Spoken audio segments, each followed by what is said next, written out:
Hello everybody. Today's review is going to be of a series from 2018 called Troy, Fall of a City. So I actually went onto went onto IMDb afterwards, and this show got some pretty horrible reviews. I didn't think it was so bad. Like, I didn't think it was the greatest thing I've ever seen, but I also didn't think it was like so horrible that, it wasn't, you know, unwatchable. But I guess a lot of people were offended by the show. I don't really know why, necessarily. I guess maybe it didn't follow history to a T, or maybe some of the culture in it was a little off from what I was kind of reading. But yeah, I don't really know. I guess I'm not Greek, or yeah, I guess a lot of people who were complaining about the Greek culture wasn't represented properly. So I'm not sure. I guess we don't really. I guess if the history books were a little off on the show, I guess that could, spoil it for quite a few people. But I mean, I still thought the storyline was good enough and easy to follow. That was another thing that I was reading, was that it was hard to follow the storyline. I didn't really find there were that many flashbacks. The story seemed to start off with a baby being born, and like the black blood was a little odd for me. They didn't really explain that until, I guess, was it episode 2, really, where we finally get the kind of the story put together completely. Um, of course, it was a little slow start to the show, but I mean, once you get all the characters in there, I thought the show did pretty well for what it was. Now, obviously, some of the action sequences I found were a little lacking. Some of them were good, and then some of them were kind of bad, like the choreography and the action sequences were a little off, and that's what probably dropped this to a 7 out of 10 for me instead of an 8 out of 10. But and then the ending of the show, I mean, the whole thing with the horse, obviously, and then bringing it into the city, they kind of changed that, as far as I know, because in the history that I've learned, what was it, the Greeks, I think, is this a story where they were in the horse and then all of a sudden they jumped out to surprise the, oh my god, why can't I think of what Alexander's people were called? Was it Trojans? Were they the Trojans? Yeah, I guess they would have been, right, because they were in the city of Troy. And yeah, the Greeks were from Sparta, so they would have been, yeah, because Greek, were they Roman soldiers? I guess they would have been. So it kind of seemed a little slow at certain times, and a lot of it was political in this show. But I mean, yeah, a lot of the like serious scenes seem to be where all the budget went, like the one-on-one battles, especially between like Achilles and pretty much Achilles and everybody in this show. Oh my god, I think there wasn't a single person that he didn't have some sort of combat with in this show. So yeah, we get the baby is born, and then 20 years later, I guess we're kind of seeing the baby all grown up, and his name is Paris, or as we later on know him, Alexander. So Alexander of Troy, and he's kind of like forced into this royal family, and of course he has to travel to appease this other, leader, king, whatever you want to call him, and I guess to kind of keep the peace. And then, of course, he's already made a deal with the gods, and he chose Aphrodite, which is the god of love. And she says she will bless him with the most beautiful woman, and he won't know until he sees her. And of course, it just so happens to be um, the yeah, when he gets to Greece, it just happens to so be the Greek woman that he falls in love with, who happens to be the queen. And it's like, okay, oh my god, maybe this isn't the best idea. But so then obviously the war over the Queen of Sparta begins, because obviously the Greeks aren't going to take very lightly to that, especially her husband.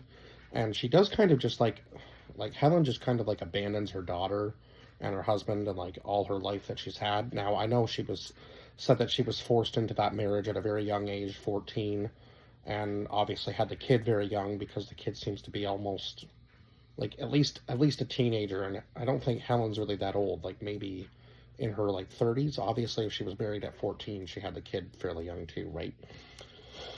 Um, So then there was this huge one-on-one combat between Alexander and, oh my god, what was the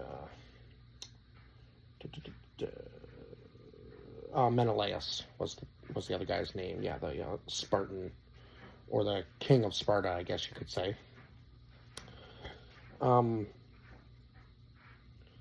So then, of course, Alexander loses the battle, but then doesn't accept death as his. I guess he should have just accepted the death in the one-on-one battle, right? But he decides to run, so then they all hunt him down, and of course he's supposed to be like this curse on the Trojans, where as soon as I guess he got back, all the blood was running black again. So I'm not really exactly sure why he was a curse on the city, but yeah, they could have explained that a little bit better, I think, throughout the show. But I guess he was a curse, so he decided to go back. Tries to decide to go back to his old life, but the city does draw him back in, obviously, because he is, enthralled with this woman, right?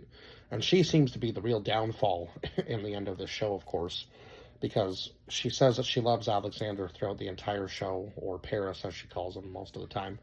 But she was somehow, kind of like she was going behind his back too, and helping out the Greeks a lot, even though she was in the city. And of course, I don't know why she would trust the person that she left to even listen to her at all in any sense, because of course he's not gonna take your word. You've already left him, right? And he thought the relationship was fine between the two of you, and then you decide to leave him for another man and go to a totally different city. So I don't know why she was even trusting him or the Greeks at that point at all. So yeah, she was definitely two-faced for sure, or at least that's how they portrayed her in this show. And they definitely made the Trojans look a lot stronger than the Greeks for most of this show, I would say. And I think if they, hadn't been ambushed at the end, probably they would have had a much better chance at defeating the Greeks.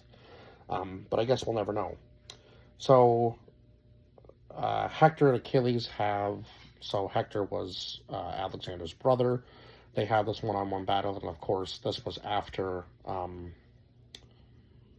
think this was after Achilles' lover was killed, or at least one of them.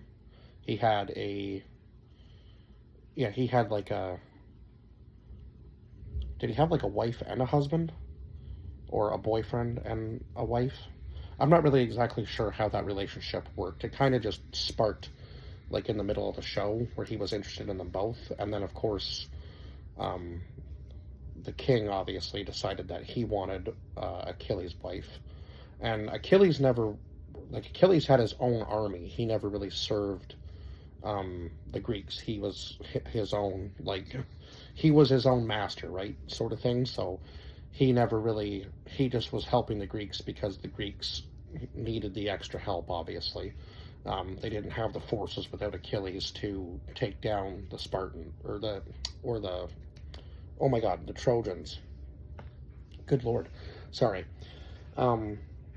So, after Achilles is killed, eventually, which was not an easy task, he was shot in the ankle, then stabbed, then shot in the neck, and the man still refused to die in that scene almost. So it was like, oh my god. And then of course he realizes that he was betrayed by basically his own people, because they were supposed to have a 12-day truce, and that never happened. So that was kind of unfortunate that he died for really no reason. He kind of just ran into the fire and got himself killed, which is stupid on the Greeks' parts to even lie to him, because he was their best soldier. So it was kind of funny that, they would send him out to his own death, knowing that could be something that would happen. And obviously they knew that Achilles' temper wasn't great. He would just go on a rampage regardless, right? No matter what was happening to him. So after that, the Greeks leave, or so we think. And then of course We get the famous ending scene with the horse where they bring it and the grain comes in. And then I'm not really sure where the Greeks would have hid, whether they like went offshore far enough for the Trojans not to see them and then they just decided to come back, or whether they went to like a different part of the beach. Like, I'm not really exactly sure where they were hiding, that they were able to, because it's like the Trojans searched that entire land and couldn't find them anywhere. So it's kind of amazing that they somehow hid. But anyhow, obviously they burned down the whole city, and then, as we know, Helen betrayed Alexander and, the whole city. Like, it was her behind everything that had happened, right? Because for some reason she was still trying to trust the Greeks, even after she was safe and in Alexander's arms, and kept telling him, I love you, so on and so forth. But I don't really think that's not really true love if you're still betraying the person you're with, regardless of who you're with, right? Like, I don't think she could really be trusted, obviously, if she left her first husband for Alexander, decides to be with Alexander, and now the entire show she seems to be wanting to get back with her original husband. It just felt really weird. So we had Lewis Hunter, who played Paris, Alexander. I'm obviously going to go over the cast list. Bella Dane, who played Helen, or Helen of Troy as we better know her. Chloe Pirrie, who played Andromache. I believe that was, I think that was Hector's wife, if I'm not mistaken. Don't quote me on that, because it could have been one of the two women.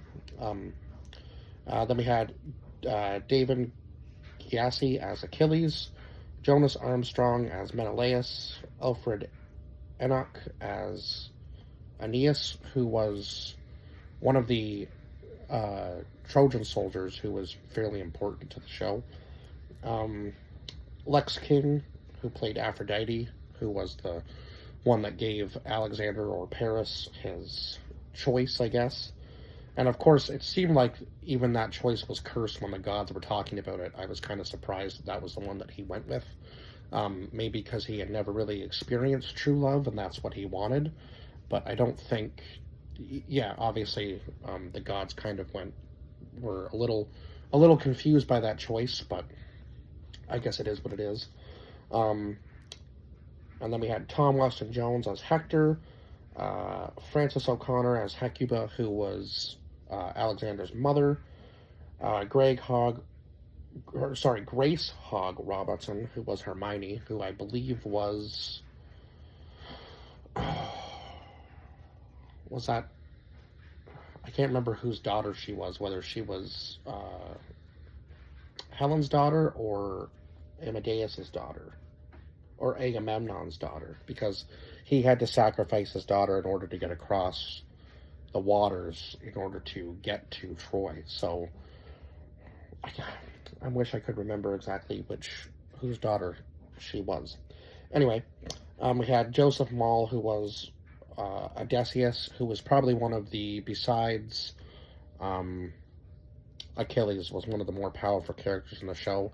Of course, he was trying to get away from the war and just, live his life on his farm, sort of thing. And then eventually he gets dragged back because he's, I guess, the best at strategy. So yeah, unfortunately he was kind of dragged back into the war, and he had the hardest part at the very end of, killing the baby because, Agamemnon said there was no way that they could have a heir to Troy, right? And I was like, oh my god, they're going to kill the child. And that was just the worst part of the show, I think, right there. And a pretty powerful moment, because obviously we know that there's still at least one person alive, right? And that would have been Aeneas, who hid in the pile of bodies. And then, of course, I'm not really sure who there were 3 other people alive at the end of the show, but I can't remember who they were, and I don't really know if they were, other than the fact that they were alive, I don't really think they were, super important to the show that I remember anyhow. But forgive me if they were, but I don't have their name down here anyway. And then we had David Therfall as Priam, who was Alexander's father. and then Amy Fifion Edwards, who played Cassandra. And then I have a name written down here, but I don't have the character name, so forgive me for that one. I guess I'm not going to be telling you who that last name is, because I can't remember exactly who he played, but I wrote his name down and then forgot to write his character name down, so forgive me for that.